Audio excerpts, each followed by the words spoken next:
Hi guys! So bali may natanggap na naman tayong kwento. Kagabi lang sinin, hindi ko alam kung totoo to ha. Pero sabi niya, nangyayari pa rin daw.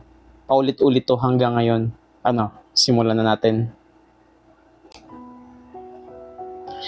May nag-message sa akin na hindi ko kilala. Hindi ko na babanggitin ang pangalan niya. Pero sabi niya, nakatira daw siya sa isang apartment na halos walang tao. Tahimik daw doon, lalo na kapag gabi.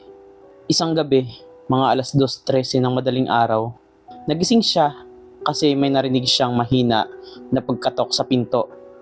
Akala niya ay kapitbahay lang, pero nung sumilip siya sa peephole, walang tao. So bumalik siya sa kama. Pagkalipas ng ilang minuto, may nagchat sa kanya. Hindi daw nakasave ang number. Ang message lang, bakit hindi mo ko pinapasok? Kinabahan siya. Akala niya'y prank lang. Hindi siya nag-reply. Pero maya-maya, may kumatok ulit. Mas malakas na. Sumilip ulit siya sa peephole. Wala pa rin.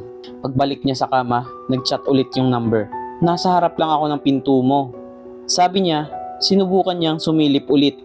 Pero bago pa siya makalapit sa pinto, may nag-type ulit. Huwag ka nang tumingin sa peephole. Nasa likod mo lang ako. Sabi niya, nanigas daw siya sa kama. Hindi siya lumingon. Hindi siya gumalaw. Pero ang pinaka nakakatakot daw, habang hawak niya yung cellphone niya, biglang may nag-send ng picture. At picture niya to. Nakahiga sa kama, kinunan mula sa likod niya. At hanggang ngayon daw, eksaktong tuwing alas 2:13 ng madaling araw, may nagme-message pa rin sa kanya ng parehong tanong. Bakit hindi mo ako pinapasok?